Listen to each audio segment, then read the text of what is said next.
Arlene Dutari, and I'm from Panama. Well, I work as a brand manager in a division commercial at a newspaper. That's what I do in for the last actually 12, 13 years, but I changed it to that position last year. I've been doing sales and marketing for the past 20 years. How did you decide to do this, to follow this path? Well, when I was a teenager, actually, I spent a summer with two cousins. That they one was a designer. Well, actually, the two of them were designers, and I spent like 2 or 3 months in an advertising agency, and I loved the way like advertising pieces were created, the messages and everything. And when I finished high school, well, I have the chance to go for a year to the States. I was supposed to go for 3 months. At the end, I stayed for a whole year and learned English, and then came back. And when I came back, I decided to study marketing and advertising. I always, I don't know, have this passion for it. And after I finished, I was looking for a master, and I found logistics that I really like it. So for me, logistic more than it's moving things, from point A to point B, but it applies to everything in life. It's a change like everything. So I decided in that way to, after spend that, it was like 2 or 3 months doing visiting advertising agencies, and well, it was great. When I start my job, wasn't doing marketing, but after 2 years or something, then I start my career, and I don't know, it's just amazing. It's be able to see so different point of view, be able to learn how you call the same thing in different countries. That's, I don't know, it's something that I always blow my mind. So can you And share with us this other part of your life? yes, well, I have a passion for jewelry, and that passion also came with me since I was a teenager or something. People ask me how I start, okay, and then when I don't know, when I receive a gift and it was a necklace and earrings, I see where they buy it. I used to go and buy another one and just make it into pieces and create a ring and create something else, because I always like it to wear it like that, like everything in the same match. And I don't know, I did it for so many years. I remember that also I love cinnamon, the smell of cinnamon. Oh my God. And then in sometimes I also create jewelry with cinnamon. And well, I don't know. Actually, I went to a fair where we have. I was with a friend that she was doing origami, and I was having jewelry with cinnamon. It was something unique. I always like to wear things that are different, And that when I create a piece, I just make one of each one. I put, I don't know, my soul. For me, creating jewelry, it's like meditating. There are times that I wanted to listen to music while I'm creating it. There are times that I don't want. I just want to just stay there, and it's so nice when an idea just came to my mind. There are times that I'm on bed, and then I wake up and I go to the next room, and it's like, okay, I'm just letting this idea here, and I create a piece. But well, it started with me so many years. I have the chance. I always wanted to learn how to create artistic jewelry with silver, and I took some vacations and I went for a whole week to a academy in Costa Rica, and I spent a whole week there just learning how to create things with silver. And when I finished, my days, it was from 8 in the morning to 5:30, and I just have a quick time for lunch. But it was something that I really wanted to learn. When I finished, I remember that I used to say, doesn't matter if I see a piece that I cannot afford. I'm not going to say it's expensive, because now I know all the work that it takes, to create that piece.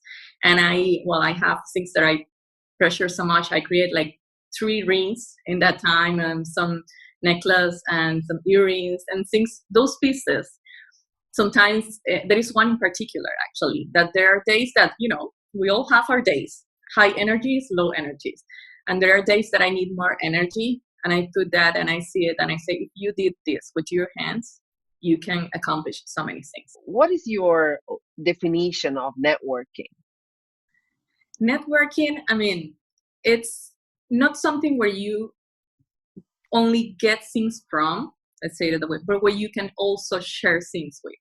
It's a group of people that, make you a better version of yourself. I like to say it that way. I mean, being in touch with people that help you be a better version of yourself and allow you also to give to them something else. I mean, it's totally agree that, I mean, in a business content, we hear network and they say like, yes, I mean, you just gotta check your network and you may get connections. That also, it's a part of it. Because as you mentioned before, I'm a people person. And because of that, it's for me, it is so important and be able, not to go to a network with an agenda, but also to be open to see what it's that what I can give to them and what they can give to me, or just just to stay in the moment. That is the best time actually, and enjoy what it can come from that. There are times that because of my network, I don't know, I just start a conversation about any subject, and then these amazing ideas or like helps or new things create. But I didn't know that before. I was just open to be able to be part of that network. Who's a leader for you? For me, it's something that give the best of themselves, and because of that, they are true, they are honest to themselves, they inspire others. They let them know others that doesn't matter what they are doing, how they are in this moment, they can always, go through it and they can always be better. I mean, for sure, there is someone that it's honest, have empathy.